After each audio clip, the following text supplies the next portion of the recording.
Are you aiming to score above 27 on the TOEFL speaking section, which translates into 8 on the IELTS speaking? Well, you are in the right place. In today's video, I'll share the secrets to mastering fluency and delivery so you can boost your speaking score on TOEFL. If you stick to these tips for about 90 days, you are gonna make a breakthrough. But first, let's talk about a common question that many test takers have. Should I take the TOEFL speaking or IELTS speaking? I have some friends who have taken both tests, and their results were pretty interesting. They scored 28 on TOEFL speaking, but only got 7 or 7.5 on IELTS speaking. That got me curious, so I looked into some official data. It turns out that, on average, Chinese test takers score 5.64 speaking on the academic IELTS, which is equivalent to 16 points in TOEFL. But when it comes to TOEFL, Chinese test takers get an average score of 20 for speaking. So, with the same language skills, you are more likely to get higher scores on the TOEFL speaking compared to the IELTS speaking. Given this advantage, we'll focus on TOEFL speaking. Let's dive into some strategies that will help you shine. 1. Learn collocations to improve fluency. The biggest challenge for many non-native speakers is that you might know a lot of words, but you struggle with using them in phrases or sentences. This issue often happens if you don't understand the context, collocations, or idiomatic expressions. For example, some people prefer to watch entertainment programs on television, while others prefer to watch educational programs. Which do you prefer and why? A good answer will be like this.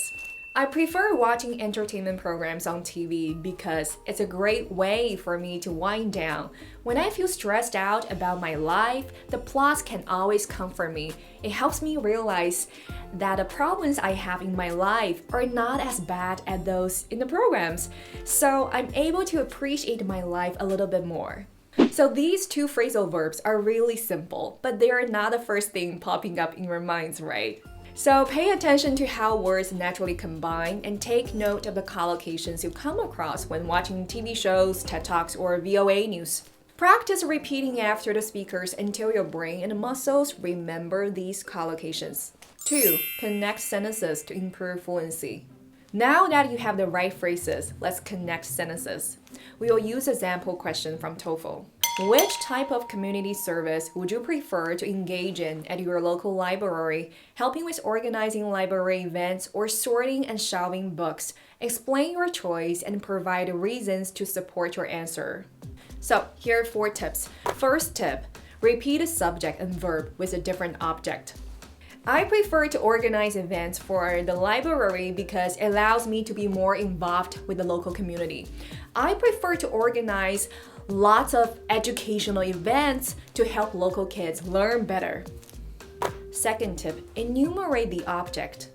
By planning and running these events, I can achieve my personal goals, such as getting to meet new people and creating great experiences for them. Third tip, start the following sentence with the last word of the previous sentence. I feel that this kind of work will be more impactful than just sorting books.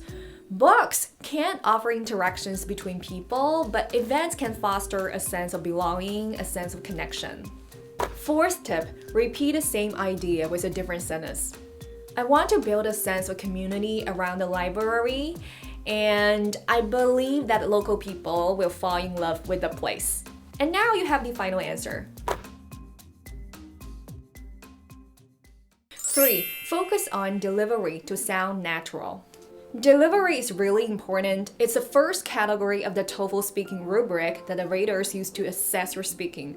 Problems with pronunciation can really hold you back. To sound more natural, improve your rhythm and intonation. In English, certain words within the sentence are stressed. They are pronounced more loudly with a higher pitch and held longer than other words. We stress content words because they carry the main meaning of the sentence, but function words that don't carry a lot of importance are often not stressed. For example, she's going to the new art exhibition. The kids are at a park. Some people prefer Macs, but many others prefer PCs.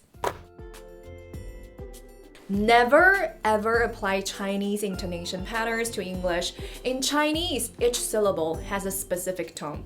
But English intonation patterns are rising, falling pitch contours. The pitch contours are not tied to individual syllables or words, but rather to the overall structure. When I was a very young person, I began my career as an actress. When I was a very young person, I began my career as an actress.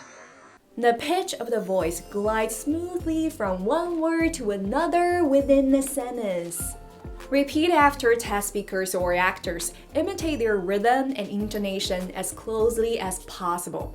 Record yourself and identify areas for improvement.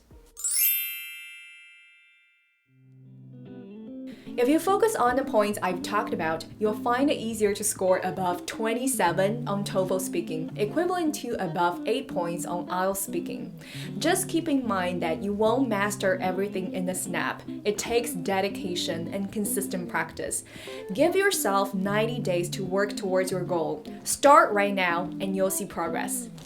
Alright, good luck. I'm Xia Mingbao. See you next time.